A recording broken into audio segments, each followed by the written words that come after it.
specific.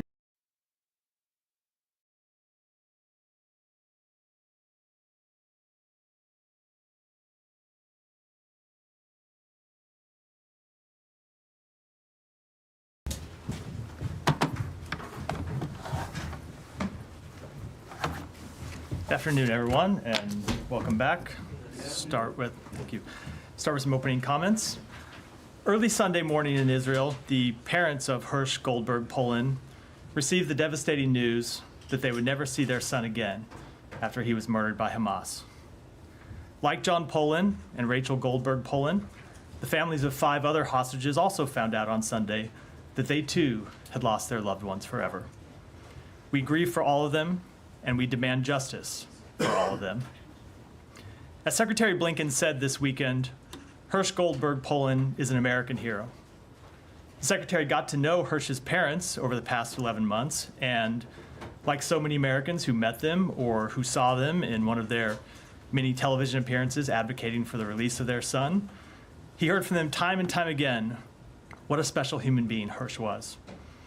Hirsch was a young man known by his family, by his friends for his kindness, for being a gentle soul who loved traveling, who loved music.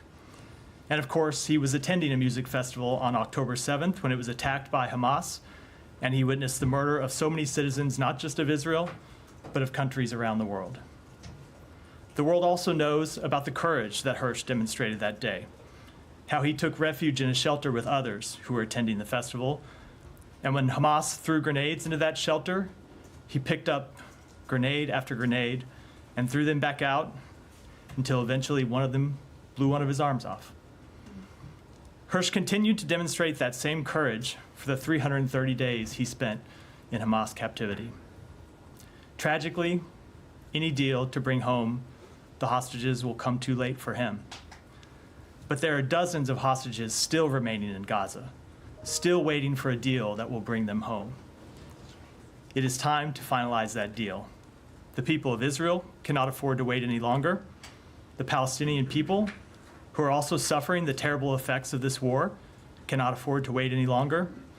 The world cannot afford to wait any longer. Over the coming days, the United States will continue to engage with our partners in the region to push for a final agreement. During talks last week, we made progress on dealing with the obstacles that remain, but ultimately, finalizing an agreement will require both sides to show flexibility. It will require that both sides look for reasons to get to yes, rather than reasons to say no. In a speech 2 weeks ago, John Polin, the father of Hirsch Goldberg Polin, said, "There's a surplus of agony on all sides of the tragic conflict in the Middle East, and in a competition of pain, there are no winners. That pain, for Israelis, for Palestinians, for the region, has gone on for far too long.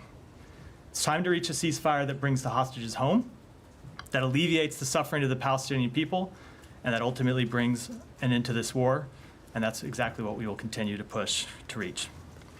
Matt? Thank you, Matt. Welcome back from Thank you. summer. So can I just ask extremely brief, I've got 2. Yeah. Just first, when you say we demand justice for his death and the death of the other hostages, can you be a little bit more specific as to what that means? Sure. Ultimately, we want to see those responsible for his death brought to justice. That can happen one of several ways. It could be brought to justice through the judicial system, either an Israeli judicial system, or, and of course, while I can't speak for the American judicial system, obviously the Justice Department does look to bring to hold responsible those accountable for the deaths of American citizens. It could also be by bringing terrorists to justice through other means. It could be through terrorists who die on the battlefield in Gaza, including those responsible for his death.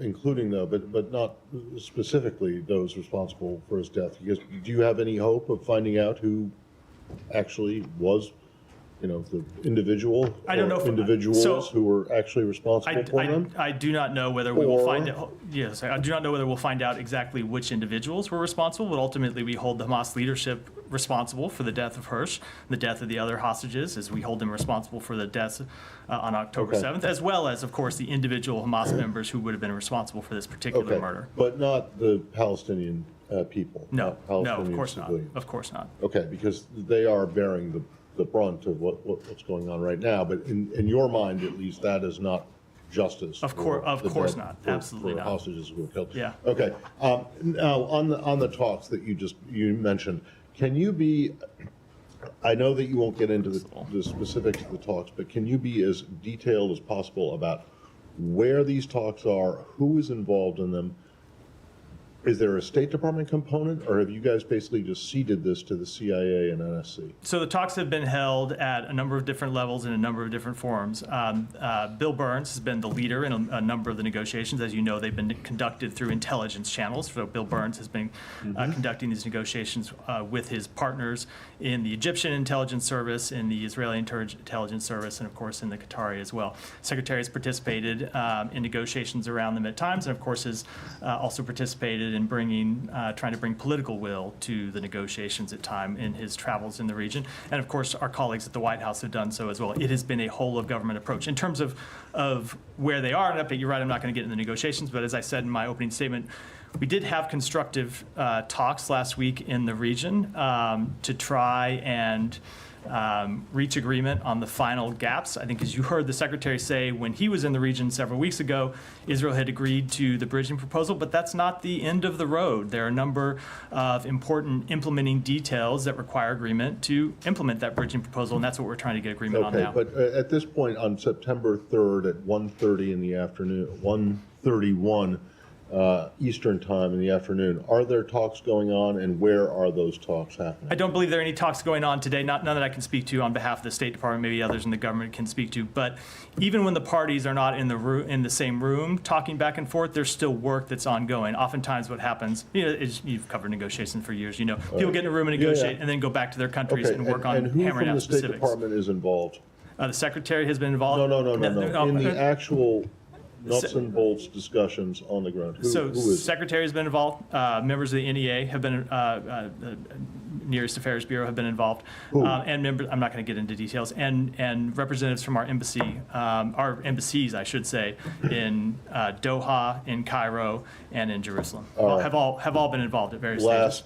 Last one. And when do you expect this new proposal, which I presume is not that much different than the last bridging proposal, but correct me if I'm wrong, when do you expect that to be presented to the Israelis and to Hamas? I don't want to set a timetable here. Well, it's like something, this week, next week? Let me just say, it is saying now. We are working with our partners Egypt and Qatar, who are the other mediators in these negotiations, to try and hammer out agreement on some of these issues that we think or that we hope would get the parties to yes, and we will present it to them as soon as we think we have something that we think can get there, or that we hope will get there. Thank you. Yeah, Mayor. Matt, on that proposal, why do you guys keep calling it final? Does that mean that if this proposal fails, that U.S. is just going to walk away from these talks? So I'm not going to get into any hypotheticals. We don't want a proposal to fail. We want a proposal to go forward. And I'm not going to get into any hypotheticals. But it's not a hypothetical. You guys are calling it final, which makes everybody think that... Just let me finish. I'm not going to get into any hypotheticals. What would happen if this proposal wasn't going to get accepted? Ultimately, let me just step back and say, often we get questions about our involvement in this and why we're pushing to get a deal. And I made clear at the outset why we think a deal is so urgent, because there are Palestinians who are suffering, innocent Palestinians who have died since the beginning of this conflict and who continue to die through no fault of their own. And of course, there are hostages who are held and their families who are grieving, and every day the conflict goes on, it adds instability to the region. But ultimately, the United States cannot commit to an agreement on this. We are not a party to this conflict. It requires Israel and it requires Hamas to make difficult decisions to reach an agreement. And what we will continue to do on behalf of the United States, and what we believe Qatar and Egypt will continue to do, is to impress upon those parties why an agreement is in their interest and why an agreement is in the interest of the region. But ultimately, we're not the ones that can make that decision. So are you saying that if, for whatever reason, they don't sort of show the flexibility and they don't actually take the deal, that there is a chance the United States... Okay, let me ask this way. Can you rule out that U.S. will stop efforts to achieve a ceasefire and bring the hostages back? So I just don't want... I know where you're trying to go with this, and I do respect it, Humera. I'm not trying to play games with it. I want to take this one step at a time. We are working day and night to try to get an agreement over the line because we believe an agreement is manifestly in the interests of all the parties involved. We are going to continue to try and get an agreement over the line. We're going to work to put a proposal together with Egypt and with Qatar that we believe both parties should accept, and I will leave it at that for now. In light of what the president said over the weekend, does the U.S. government believe that Prime Minister Netanyahu also share the same level of urgency that you guys have? I will let the Prime Minister speak for himself. We obviously believe this is an urgent matter. One of the things that you heard the Secretary say last time when he was in the region was every day that goes by without an agreement, there are risks. Obviously, one of the risks is region-wide conflict that we've worked to try and avoid. Another risk is the continued loss of innocent Palestinian lives. But one of them, and he mentioned this explicitly, I know you were on the trip, is that hostages could die. And so that's why we continue to push for this urgency, why we continue to push for this deal with such urgency, and we do hope that all the parties to an agreement will share the same urgency. Okay, one final thing. Netanyahu last night reiterated again that Israel won't withdraw from the Philadelphia corridor, which is now the biggest sticking point in this. And it's also 100% at odds with what Secretary has been saying for months about, no reoccupation of Gaza. I'm particularly interested in how you guys are planning to reconcile that. So we've made it very clear, as you point out, what our principles are when it comes to an ongoing Israeli presence in Israel. We've also made clear in the proposal that an ongoing presence thank you, Matt. An Israeli presence. It's a first, of course, first day at the podium in a few weeks. So yes, an ongoing Israeli. We have made clear what our opinion is on an ongoing Israeli presence in Israel. We're for it, just so it wasn't technically wrong. We made very clear what we believe about the possibility of an ongoing Israeli presence in Gaza, and that we are opposed to it.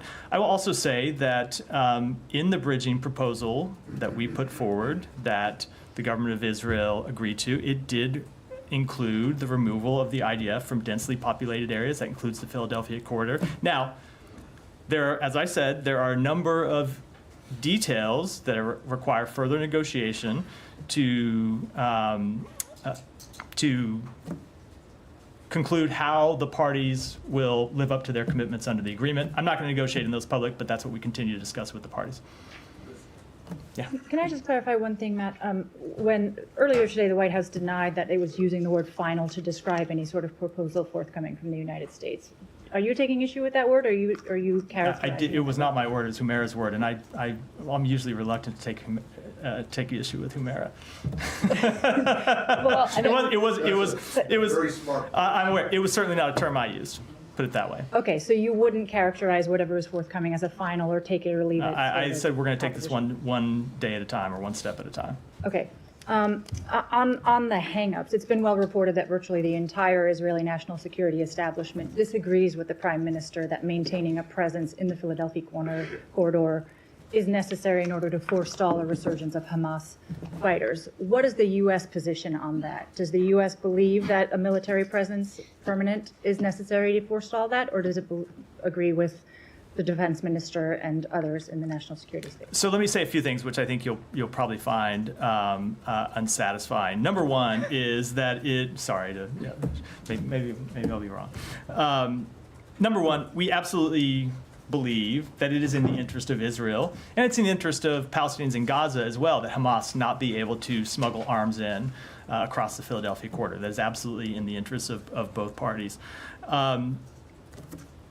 But we are opposed to the long-term presence of IDF troops in Gaza. We've made clear that we are opposed to the reoccupation of Gaza.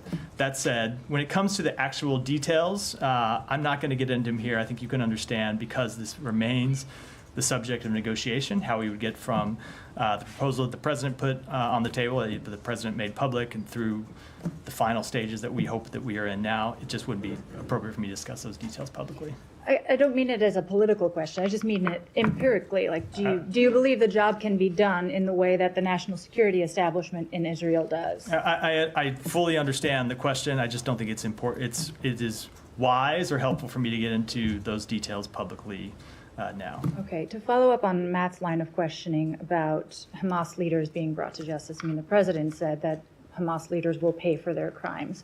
You've walked through what that might look like, but when might that happen, considering you need Hamas's leadership sign off on a potential hostage and ceasefire deal in the near term? So when do you expect this justice and this payment for crimes to be delivered? I'm not going to put a timetable on it, but I think the United States has shown that we have a long memory when it comes to bringing to justice those responsible for the death of American citizens. Okay. Has the U.S. entertained in any serious way a unilateral agreement with Hamas in order to secure the release of American hostages still being held? Our entire focus has been on securing an agreement to get home all the hostages. That, of course, includes the American hostages.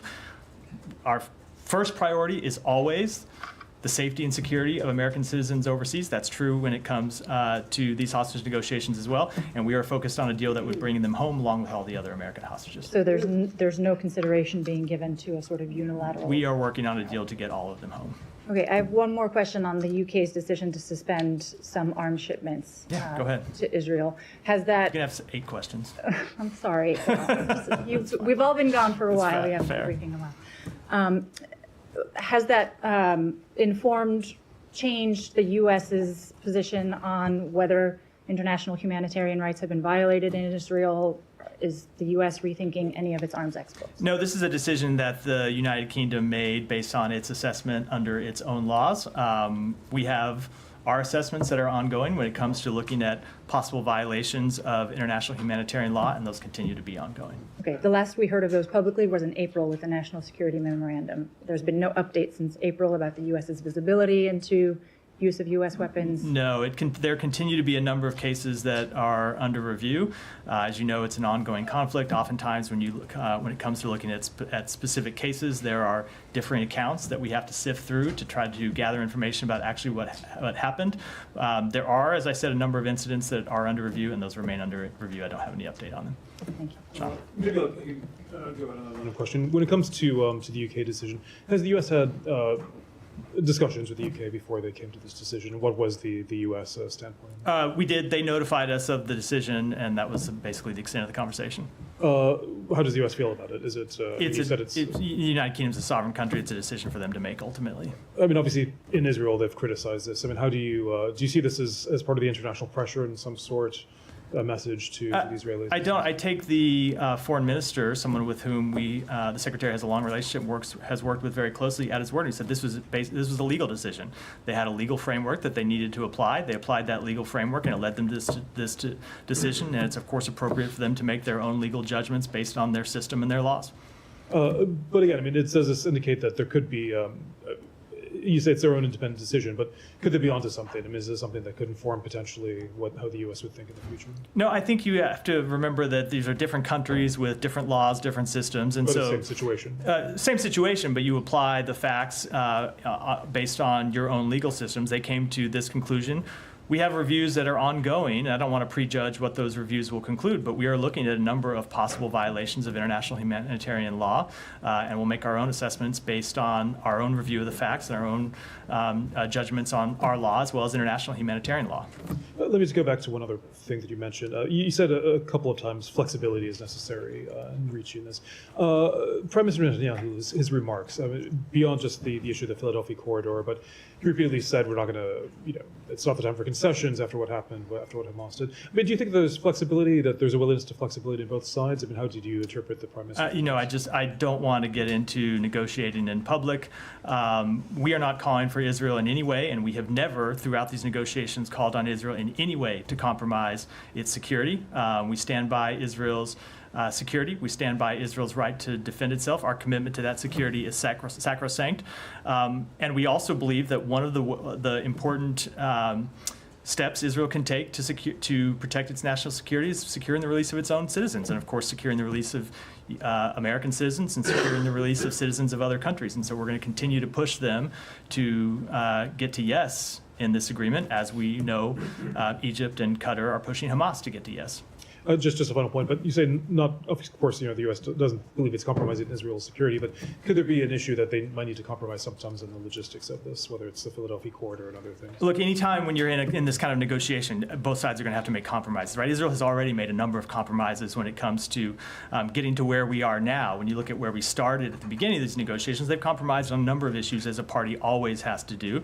And obviously, when you get to the final stages, some of the toughest decisions are left for the end, and they're going to have to make tough decisions on those. But we believe there's a way they can do that returns hostages home and protects Israel's security. Can you put out a list at some point of what the compromises Israel has made, specifically what those compromises are? I think it's tough to do in the middle of a negotiation. But maybe prior to this. Well after the fact. No. I mean, I'm talking about over the past 11 months. So in the context of Are the you talking about negotiation, I was compromises talking in about. terms of allowing humanitarian aid? I was talking about in the context of the ceasefire negotiations and the final deal. There are a number of places in which they've made compromises. Can I just expand off of Olivia's question for 1 second with regard to wanting Hamas to pay for the death of the hostages? Can you just help us understand, without getting into specific plans, the sequencing that the U.S. envisions happening here? Do you hope for Hamas to pay first, or do you hope for a deal to come to fruition first? So it's a difficult question to answer. We want to see a deal as soon as possible, but our call for justice for the leaders of Hamas did not start on Saturday. It started on October 7th, right? So we have been calling for the leaders of Hamas and those responsible for the crimes of October 7th to be brought to justice since October 7th. Now we will add to the list of particulars the death of an American citizen, which the world found out about Sunday morning in Israel, Saturday night here.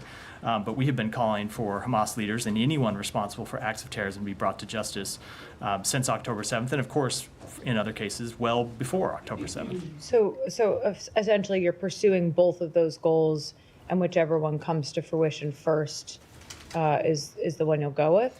They are. I think it's a mistake to think of them on like parallel tracks.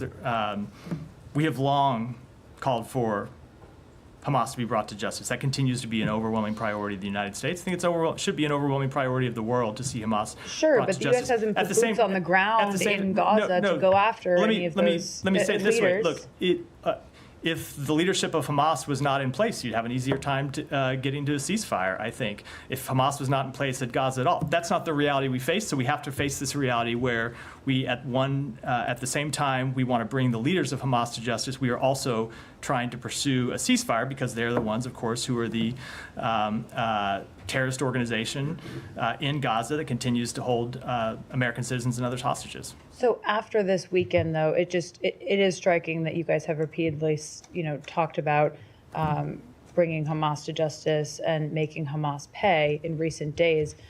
Is there any change in the way that you pursue that goal? Would the U.S. consider giving any more resources to Israel to accomplish that goal, or putting any boots on the ground, anything like that? No, there's been no change to our strategy. And then to the Philadelphia corridor, just for a second, it's obviously a central sticking point.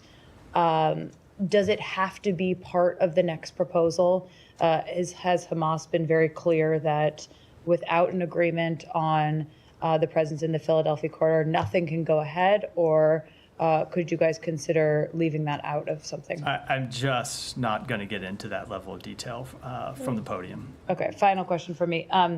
U.S. elections coming up. Have you seen any indication that either side, Israel or Hamas, are looking to those elections and factoring into the way that they approach these talks? Not that I'm aware of, no. Can I follow up on this? And I have a couple of quick questions.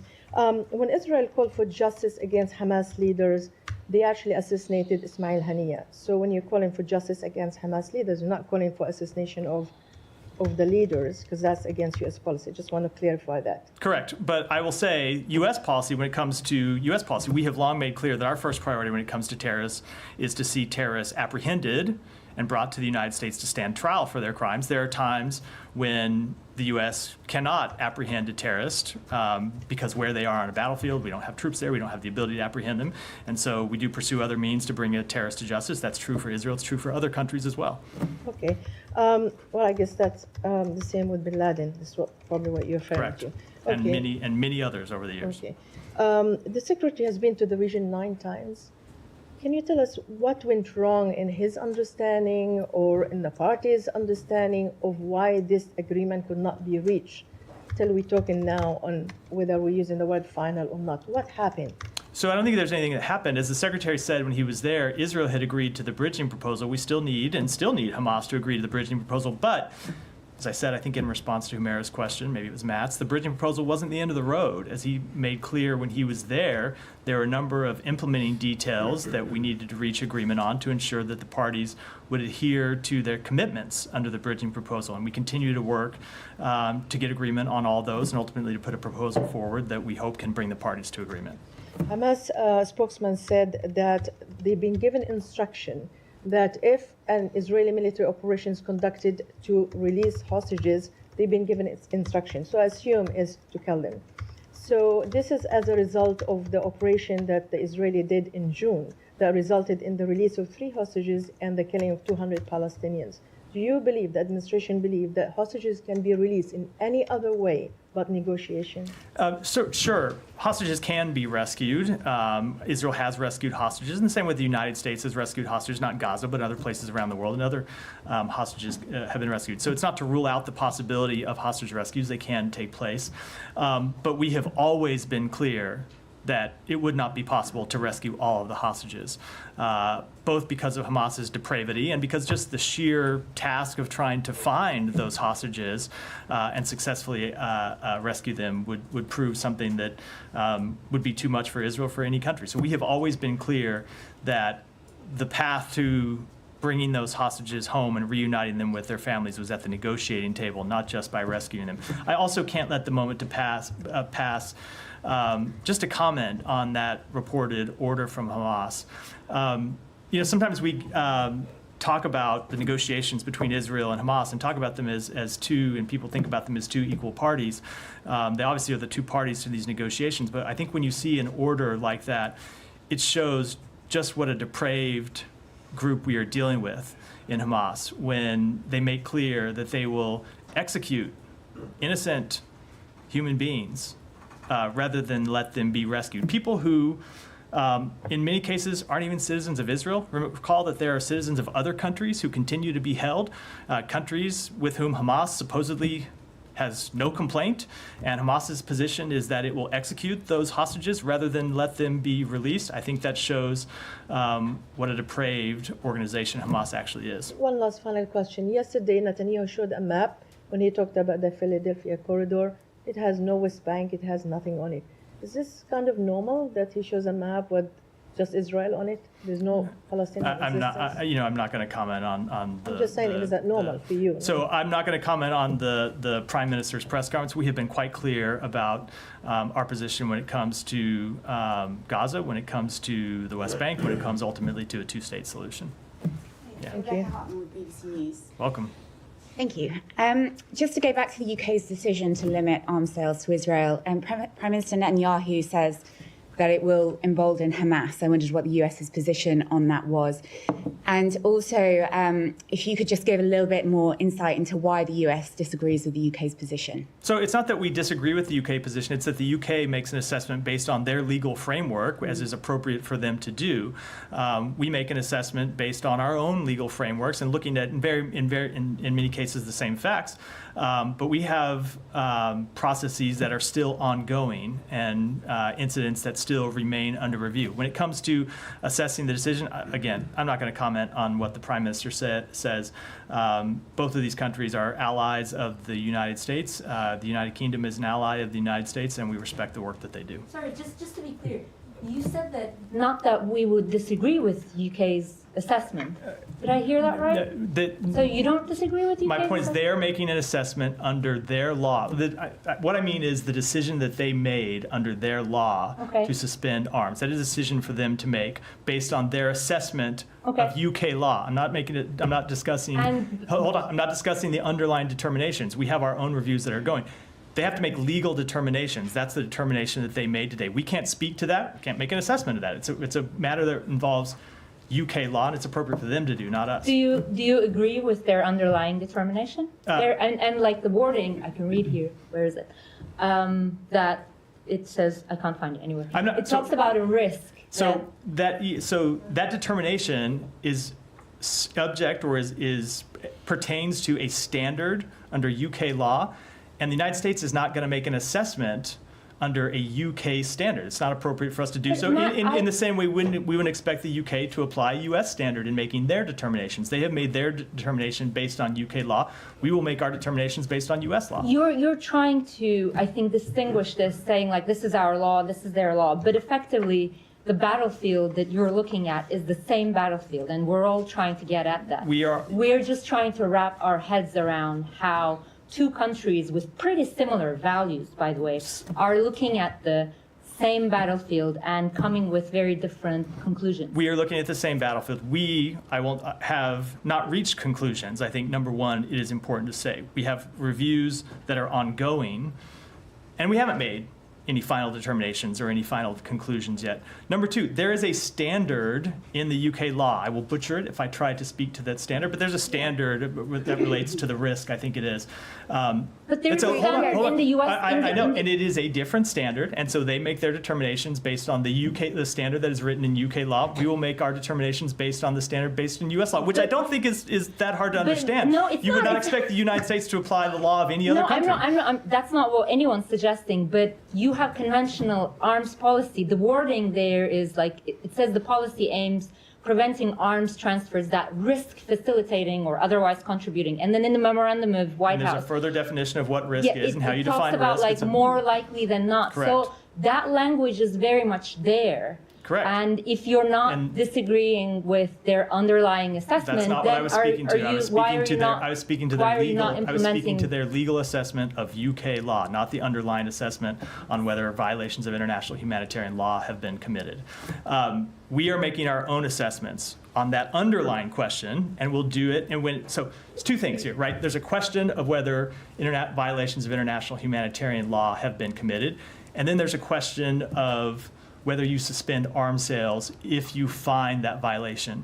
And there is a standard for when you suspend arms sales in UK law. There's a standard when you suspend arms sales in US law. The risk No, hold on. and I know, safety exactly. threshold. And they are different standards, and we will look and apply the law based on US code. Okay, based on what you just said, 1 and 2, there is the risk of IHI violations, and then when you take action.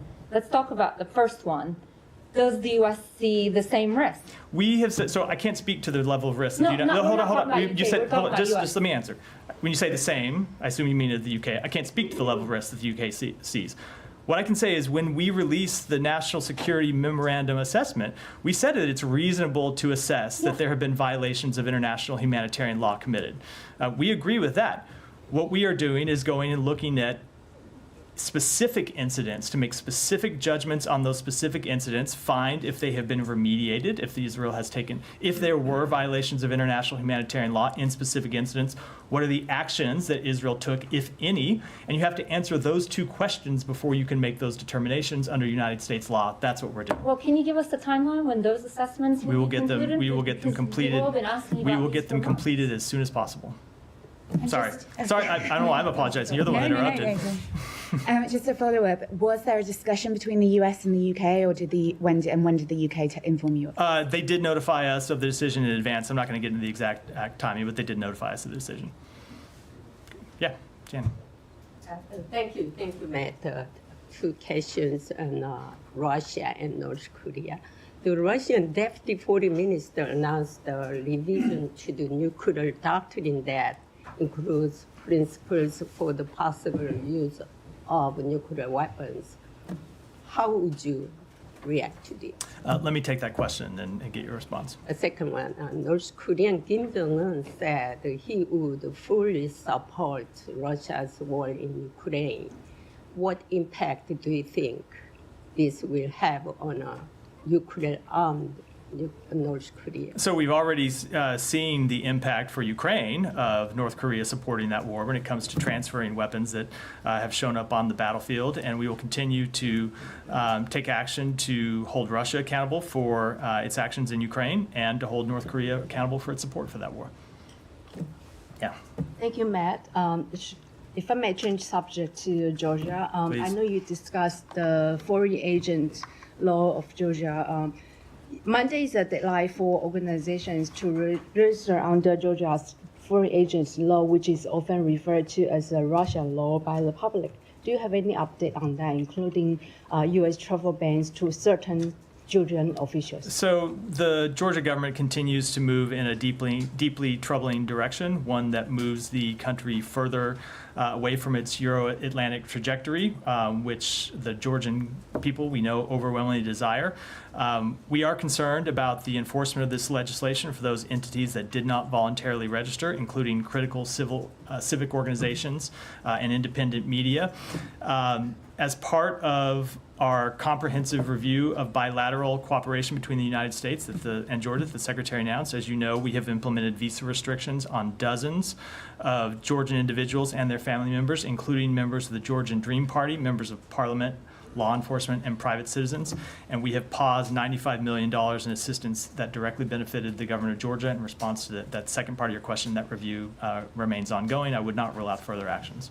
And on U.S. relations to China, National Security Advisor Jake Sullivan has returned from last week's talk in China, and leaders from the two countries are expected to have phone call in coming weeks, followed by face-to-face talks.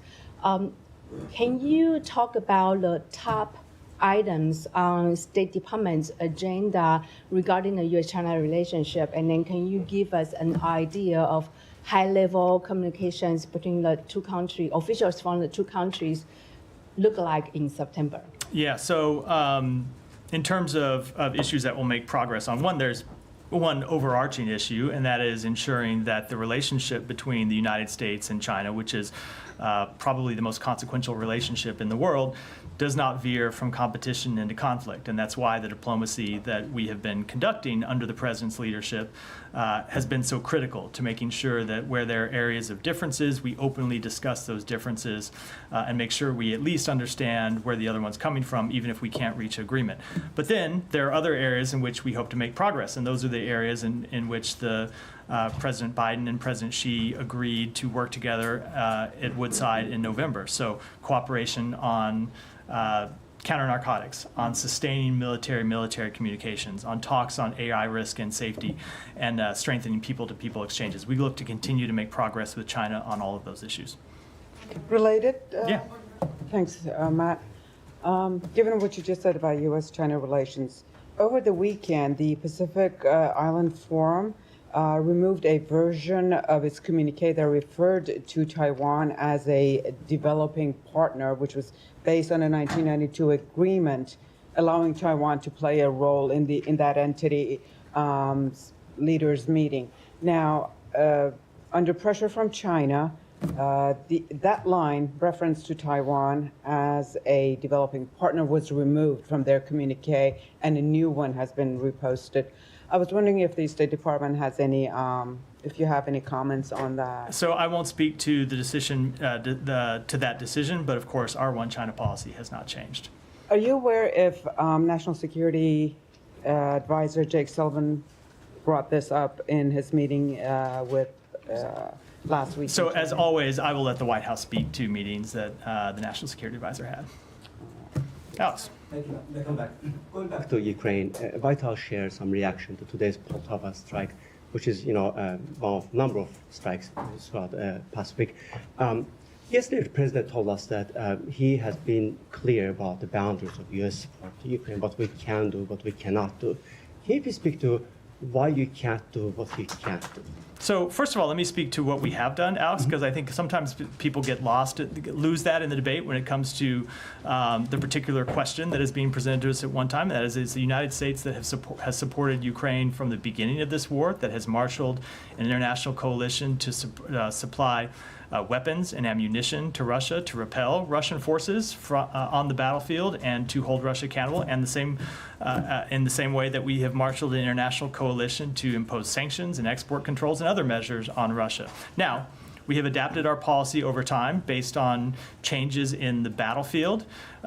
We continue to remain flexible and look at changes in the battlefield and adapt and adjust our policy when necessary, something the Secretary has spoken to, and that's what we'll continue to do. I mean, if you put yourself in Ukrainian shoes, you'll witness that the Russian bombers are better protected than Ukrainian civilians, and they wonder why is it that Russia still has free hand to strike. Russia does not have a free hand. We continue to supply. Well, hold on. We continue to supply Ukraine with air defense systems. If you might recall the question that you were asking me a number of times over the summer, why don't you do more to provide Ukraine with air defense systems? And then at the NATO summit, we announced the provision of a number of air defense systems that have been put in place to defend Kyiv and other cities across Ukraine.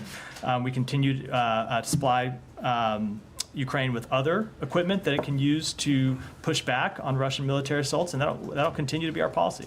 On that line, Matt, there's also concern about the PDA, presidential drawdown authorization, which will I think expire by the end of this month if the Secretary doesn't take further steps to allocate those $6.2 billion for Ukraine.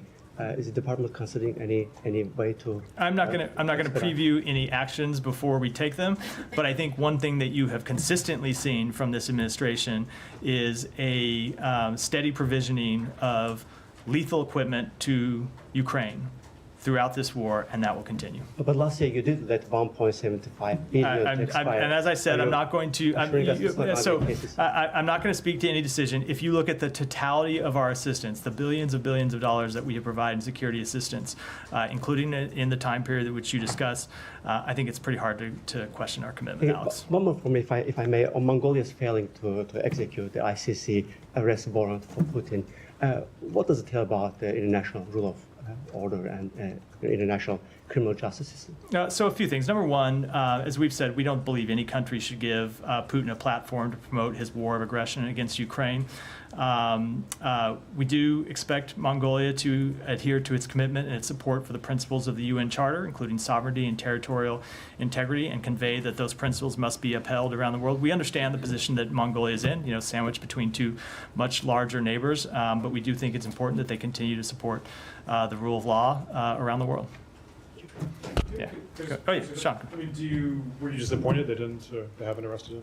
As I said, we do very much understand the difficult position that Mongolia is in. It's a much smaller country between two neighbors. We look to continue to support Mongolia, but we do think it's important that they uphold their international obligations, and it's important that if they do communicate with Russia, that they make clear that they support Ukraine's territorial integrity and sovereignty. It's not that small. Population-wise, I just mean in comparison. I mean in comparison in comparison to Russia and to China. Go ahead. Thank you, Matt. Turkey this year so far has conducted about more than 1,000 attacks in Iraq and Kurdistan region, and today they killed a shepherd, and also they put the civilians into dangers. So do you have any assessment, any comments on the Turkish military incursion in Kurdistan region of Iraq that puts civilians into danger? So I wasn't aware of that specific incident, so let me take it back and get you comment. Yeah, go ahead, behind. Yes. According to reports, Turkey will be the first NATO member country to request membership of the BRICS, the economic bloc that the leaders are Mr. Putin and the president of China. I wanted to know if you have any comment on this. I'm not going to comment on on those reports, other than to say that Turkey continues to be an important ally to the United States that we work with whom we work on a number of issues. Thank you, sir. The U.S. ambassador to Pakistan, Donald Bloom, met with the foreign minister Ishaq Dar, and the focus of the discussion was Afghanistan and region security. We heard that Recently, we have seen deadliest terrorist attacks. More than 70 people were killed, and we heard in that meeting Pakistan asked for U.S. help to defeat these terror networks. Any comments? So the United States strongly condemns last week's deadly attacks that targeted security officials and civilians, including the murder of 23 innocent civilians in Musa Khel. The Pakistani people have suffered greatly at the hands of violent extremist terrorists, and our hearts go out to the families and loved ones of those killed. The United States and Pakistan have a shared interest in combating threats to regional security, and we will continue to stand shoulder to shoulder with Pakistan in its fight against terrorism. So Iran has warned Pakistan with the final notice to complete the gas pipeline project or possibly face $18 billion in fine. Despite its domestic energy needs, Pakistan is also under pressure from the U.S. To not move forward with that project or face sanctions. So Pakistan has been seeking a sanctions waiver to finish this project. Any comments on that? So what I'll say is that we will continue to enforce our sanctions against Iran. And as a matter of course, we always advise anyone considering business deals with Iran to be aware of the potential ramifications of those deals.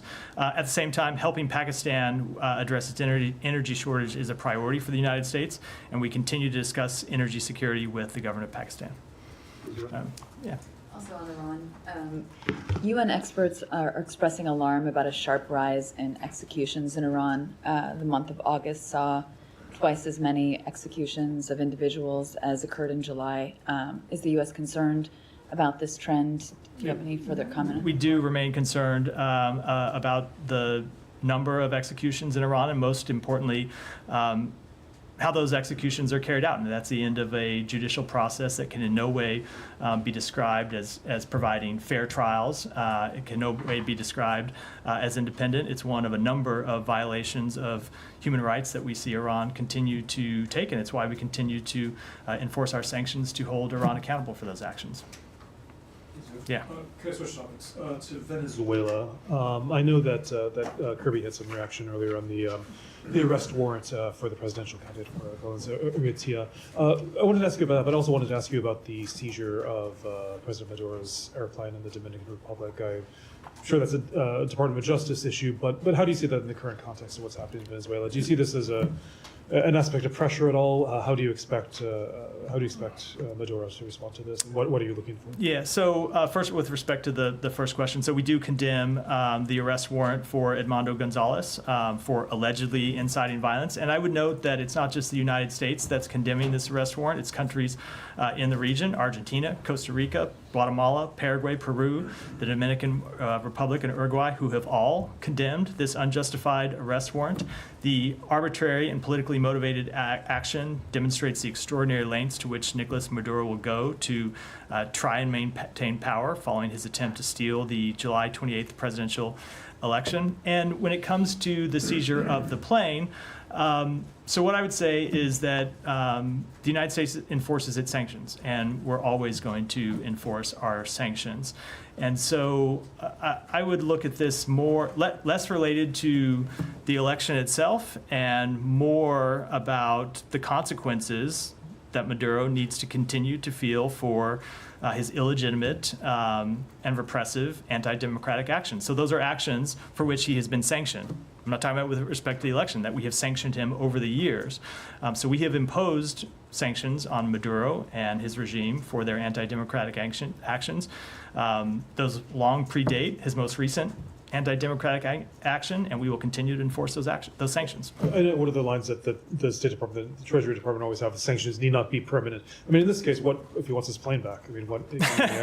I'll let the Treasury Department and the Justice Department speak to the specifics. Okay, but I mean, in terms of this, if it is an aspect of pressure, if it's specifically for the election or not, I mean, what are you looking for him to do? I mean, are there actions he could take to, So I will say, when it comes to there's two ways to answer the question. One is to look at all of the various actions over the years for which we have sanctioned the Maduro regime and Maduro himself, and we would look to see him reverse those actions. But when you look at the most acute issue, obviously it's his attempt to steal the presidential election. So there are a number of things that we have called on him to do: to stop cracking down on dissent, to release the actual tally sheets, which he still has not done, and to get Venezuela back on its democratic path, something we have called for him to do. He has not shown a willingness to do so. And so in coordination with our partners, we are considering a range of options to demonstrate to Maduro and his representatives that their illegitimate and repressive actions in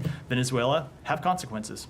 Sure. Just very briefly, I don't know if you have anything on this because it happened quite recently, but in Uganda, the opposition leader, Bobby Wine, says he was shot and that he's saying the Museveni government is to blame. Do you have any commentary whether you think this is accurate? Any comments? So I did see those reports just before I came out here a few minutes before.